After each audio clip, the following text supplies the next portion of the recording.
न्यायपालिका पर तो भरोसा है ना आपको? है ना आपको भरोसा न्यायपालिका? भरोसा है हमें। तो न्यायपालिका से ही अभी तक अरविंद केजरीवाल को राहत नहीं मिल रही थी जब आधे चुनाव बीत गए, और अब जब आधे बचे हैं तो न्यायपालिका से ही अरविंद केजरीवाल को राहत मिली है। मनीष सिसोदिया वही हैं जिनको न्यायपालिका से राहत नहीं मिली है। संजय सिंह वो हैं जिनको एक लंबे वक्त बाद न्यायपालिका से राहत मिली है। तो पिक एंड चूज तो नहीं कर सकते ना, और अगर नहीं मिलती है तो बीजेपी आरोपी हो जाती है, मिल जाती है तो स्वागत योग्य है, और कॉन्स्टिट्यूशन को अपहेल्ड किया है सुप्रीम कोर्ट ने अपने इस फैसले के साथ। तो ये भी तो जनता समझती है ना कि आप दो तरफ चीजें लेकर चल रहे हैं, अपने हिसाब की है तो बहुत बढ़िया, और नहीं है तो फिर गलत है। देखिए, सुप्रीम कोर्ट के जितने आदेश हैं हम लोगों ने सारे के सारे बहुत ही इज्जत से रिस्पेक्टफुली उनको एक्सेप्ट किया है। Supreme court highest court of law है कंट्री का, और उसके जो भी आदेश है उसको हम अपहोल्ड करेंगे। अगर सुप्रीम कोर्ट मुझे बोलने दीजिए, इंजन जी बोलने दीजिए, मुझे बोलने दीजिए, बोलने दीजिए, और दिल्ली स्ट्रगल कर रही है तो इस्तीफा दे चुके होते। आपने इस्तीफा तो दिया नहीं, आप कोर्ट को कभी नहीं मानते, जो अपना फायदा होता है तो ठीक है। कोर्ट ने सख्त टिप्पणी की, पहली बार ऐसा हो रहा है। और सीएम 24/7 जॉब है, पार्ट टाइम जॉब नहीं है, आपने उसको पार्ट टाइम जॉब बना दिया।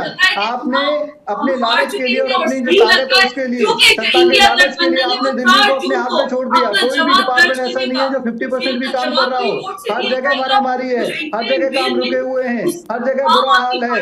दिल्ली प्यासी है, गर्मी से बुरा हाल है, दिल्ली में कट जा रहे हैं, और आप लोग मजे ले रहे हैं। इस तरह से, जिस तरह से आपकी इंटायर सरकार तानाशाह है, आप इस तरह से नेशनल डिबेट्स में भी लोगों के ऊपर बोल के हैकल करके आपको लगता है कि आप अपना पॉइंट पुट अक्रॉस कर सकते हैं। सर, पूरी की पूरी जनता आम आदमी पार्टी के साथ है, इंडिया गठबंधन के साथ है।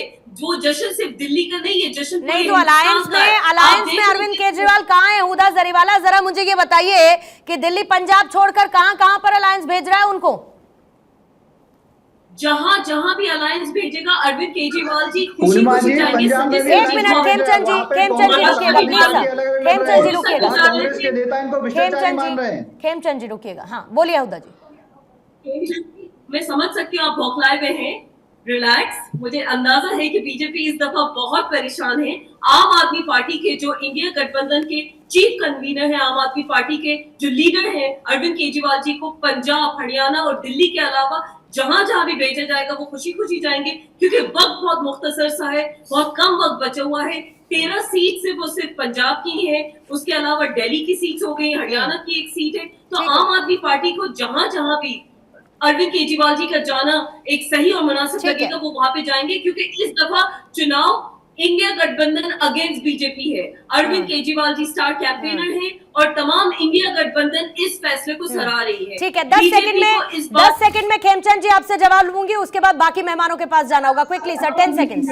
देखिए, आम आदमी पार्टी वाले कह रहे हैं कि केजरीवाल जी सबसे बड़े नेता हैं इंडिया गठबंधन में, और कांग्रेस कह रही है कि राहुल गांधी है, पंजाब में दोनों अगेंस्ट लड़ रहे हैं। दिल्ली में उनके आधे से ज्यादा कार्यकर्ता और नेता मानते हैं कि केजरीवाल जी भ्रष्ट हैं, केजरीवाल जी ने किया है, केजरीवाल जी ने करप्शन किया है। आनंद जी ले रही हूं आपसे जवाब। जब ये जनता के बीच में जाएंगे, इनको अपना ठीक है, उन्होंने कहा कि अलायंस के बड़े नेता हैं खेमचंद जी, उन्होंने कहा कि अलायंस के इम्पोर्टेंट नेता हैं, अहम नेता हैं।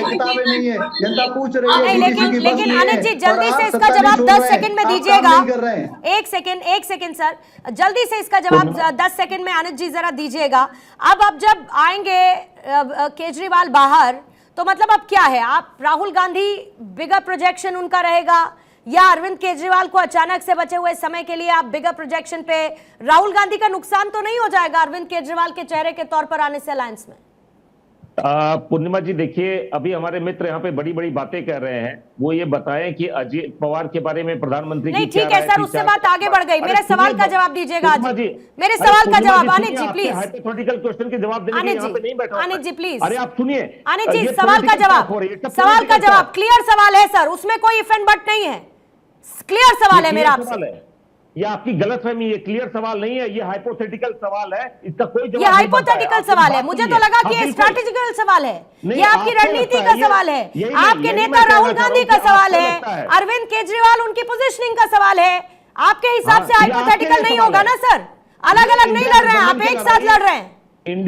इंडिया गठबंधन की लड़ाई इस संविधान को बचाने की लड़ाई ठीक है। प्रधानमंत्री के जिस तरीके से लेवल प्लेइंग फील्ड को, देश की इंस्टीट्यूशन को खराब कर रहे हैं, ये उसको बचाने की लड़ाई है। जिस तरीके से अमीरों और गरीबों के बीच की खाई बढ़ाई जा रही है सिस्टमेटिक तौर पर, उसको बचाने की लड़ाई है। जिस तरीके से 2 करोड़ नौकरियों की बात किया करते थे प्रधानमंत्री और आज हिंदू मुस्लिम की बात कर रहे हैं प्रचार में, उसकी बात है। यहाँ पे लोगों को जिस तरीके से 45 साल की सबसे बड़ी महंगाई से देश जूझ रहा है, ये उसकी बात है। देश के हिंदुस्तान में जो चाइना के बॉर्डर पे लगातार 2 साल से एस्केलेशन बना हुआ है, चाइना वहां पे स्मार्ट विलेजेस बना रहा है, ये उसकी बात है। जिस तरीके से पुलवामा में हमारे जवान शहीद हुए, उनके महिलाओं के मंगलसूत्र छीन गए, ये उसकी बात है। लेकिन प्रधानमंत्री सिर्फ भटकाने की राजनीति कर रहे हैं और देश उसको जवाब देना चाहता है। चलिए, ये अच्छा मौका रहेगा जब आप चुनावी मंच से अरविंद केजरीवाल की मौजूदगी की आप बात कर सकेंगे सर, क्योंकि अभी तक आधे चुनाव से तो गायब ही नजर आ रहा था। लेकिन अच्छा है सर कि अब वो आएंगे, उस पर बात हो पाएगी। समीर चौगांवकर सर, केजरीवाल की रिहाई से 2024 का समीकरण अब कितना बदलता हुआ नजर आपको आ रहा है? क्योंकि half of the election is still there, आधा अभी भी बचा हुआ है। 24 का समीकरण क्या इससे इंपैक्ट होगा? देखिए, 2014 का जब चुनाव हुआ तब अरविंद केजरीवाल बाहर थे। 2019 का चुनाव हुआ तब अरविंद केजरीवाल दिल्ली के मुख्यमंत्री थे, अरविंद केजरीवाल तब बाहर थे। क्या 2014 और 2000 के चुनाव में कोई परिणाम में फर्क पड़ा?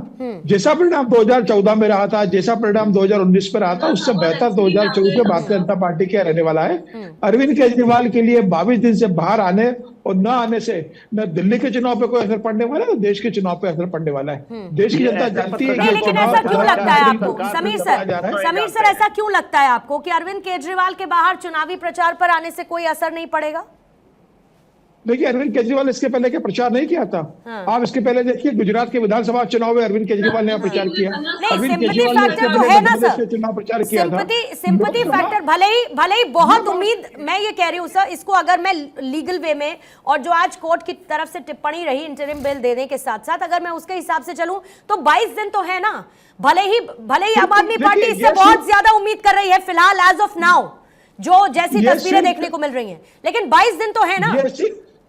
इसमें कोई दो राय नहीं है कि अरविंद केजरीवाल की जो पार्टी है, आम आदमी पार्टी, उसके कार्यकर्ताओं के अंदर दिल्ली में और पंजाब के अंदर उत्साह का संचार होगा और विपक्ष को एक नैरेटिव सेट करने का मौका मिलेगा और विपक्ष बताने की कोशिश करेगा कि अरविंद केजरीवाल को बेल देकर सुप्रीम कोर्ट ने बताया कि अरविंद केजरीवाल निर्दोष है, जबकि यह मेरिट के आधार पर। इसी पर एक एडिशनल क्वेश्चन है मेरा आपसे, इसी पर एक सप्लीमेंट्री क्वेश्चन है कि विपक्ष जो है वो एक नैरेटिव सेट करने की कोशिश करेगा, लेकिन एक नैरेटिव तो भ्रष्टाचार को लेकर बीजेपी ने ऑलरेडी सेट कर रखा है सर।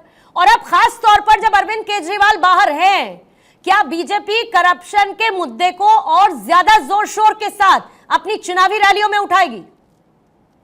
इसमें कोई तो रही है कि प्रधानमंत्री मोदी लगातार करप्शन पे ऊपर बोल रहे हैं, प्रधानमंत्री लगातार परिवारवाद के ऊपर बोल रहे हैं, प्रधानमंत्री लगातार तुष्टिकरण के ऊपर बोल रहे हैं।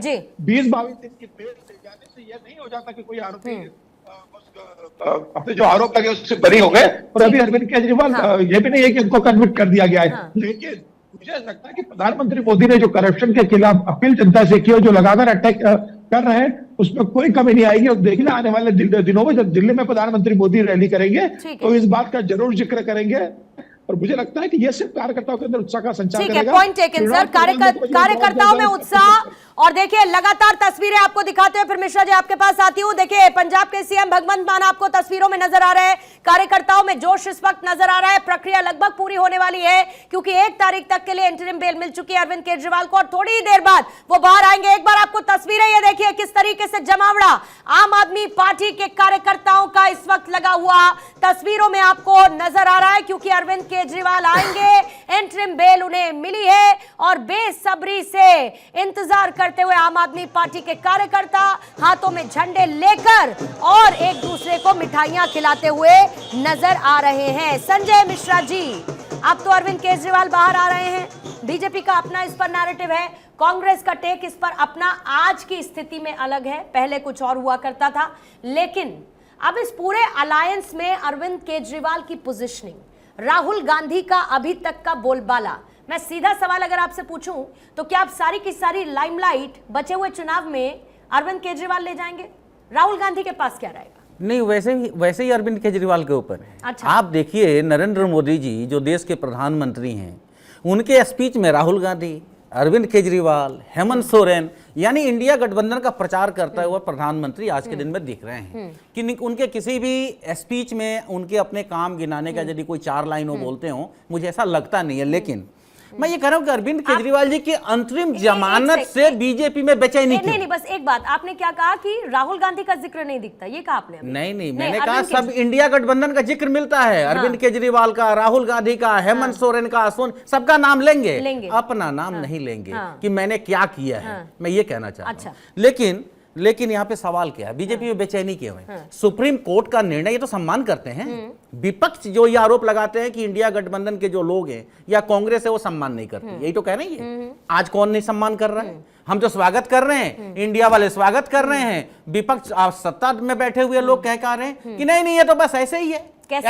ऐसे तो ये तो जमानत लेना ही नहीं चाहिए। कैसे? ये ऐसे जैसे अभी हेमचंद जी ने कहा वो दोषी हैं और जेल में रहना पड़ेगा। आप कौन है साहब? आप कौन है ये शब्द का प्रयोग करने वाले कि उनको जेल में रहना पड़ेगा? क्या कोर्ट ने कहा?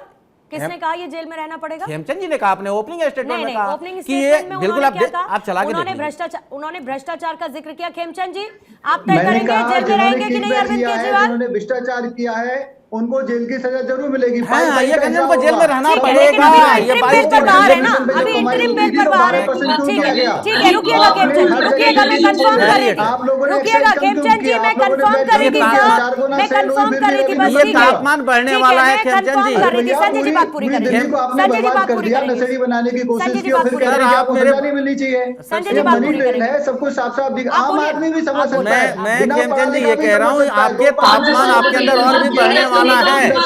लेकिन इससे फर्क क्या पड़ेगा ये मैं बताता हूँ। आज 2 अहम फैसले आए हैं। 2, एक के ऊपर आरोप तय हुआ है, जिस पे आरोप तय हुआ है वो बीजेपी का सांसद है। एक कद्दावर नेता है, एक इतना कद्दावर नेता है जिसने महिलाओं के ऊपर पुलिस के डंडे चले। ब्रिजभूषण शरण की बात मैं कर रहा हूं, लेकिन टिकट नहीं काट पाई भारतीय जनता पार्टी। भारतीय जनता पार्टी के शीर्ष नेतृत्व में इतना दम नहीं था कि अपने सांसद का टिकट काटें, और काटा भी तो उनसे तय किए गए उनके बेटे को टिकट दिया गया। ये शर्मनाक है। अच्छा, और लेकिन एक तो ये फर्क डालेगा। इसी के कंपैरिजन में आ जाती हूँ सर, आरोप अलग अलग हैं, धाराएं अलग अलग हैं, किससे अलग अलग हैं वो अलग बात है। लेकिन क्या अरविंद केजरीवाल ने सीएम पद से इस्तीफा दे दिया था नैतिक आधार पर, जो कहते थे कि सबसे पहले आरोप लगने पर इस्तीफा देना चाहिए? पूर्णिमा जी बहुत अहम सवाल है बताइए, और ये देश की जनता को जानना चाहिए। मैं कह रहा हूं कि अरविंद केजरीवाल जी जो अपने स्पीच में कहा करते थे, अरविंद केजरीवाल जी उस पर आज भी अडिग हैं। यदि इस तरह के केसेस भारतीय जनता पार्टी और नरेंद्र मोदी, अमित शाह की सरकार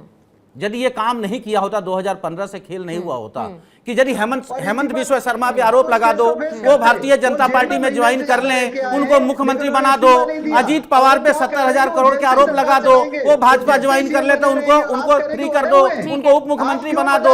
हेमंत, शुभेंदु अधिकारी, मुकुल रॉय, छगन भुजबल, नारायण राणे, ये खेल हो रहा है। और मैं कह रहा हूँ देश की जनता आज के डेट में ये जानती है कि जिसपे भारतीय जनता पार्टी के लोग आरोप लगाते हैं, यदि वो भाजपा में आ जाए तो वो गंगा जल से उनकी नहला के धुला के उनकी पूजा करी जाती है, माला पहना दिया जाता है।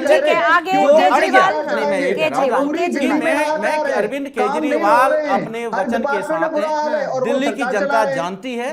और आज इन्होंने कहा क्या वचन है उनका? क्या वचन है उनका? वो अपने वचन पे हैं कि दिल्ली की जनता 2 करोड़ जनता के साथ वो कटिबद्ध है, प्रतिबद्ध है। और उस वचन का क्या? वो आगे बढ़ रहे हैं। उस वचन का क्या कि मैं बड़ा बंगला नहीं लूंगा, बड़ी गाड़ी नहीं लूंगा, सिक्योरिटी नहीं लूंगा, राजनीति में अहम पद नहीं लूंगा, ऐसी भी कुछ कुछ बातें उन्होंने की थी। ऐसा मैं रिकॉल कर पा रही हूँ कि उन्होंने ऐसी बातें की थी। एक मुख्यमंत्री के लिए, एक मुख्यमंत्री के लिए, लेकिन मुख्यमंत्री के पद पर तब भी रहे, मुख्यमंत्री के पद पर तब भी रहे जब जेल में गए। ये कहा कि जेल के बदले वोट मिलेगा, ये नैरेटिव आम आदमी पार्टी ने सेट किया और आज भी मुख्यमंत्री के पद पर ही है।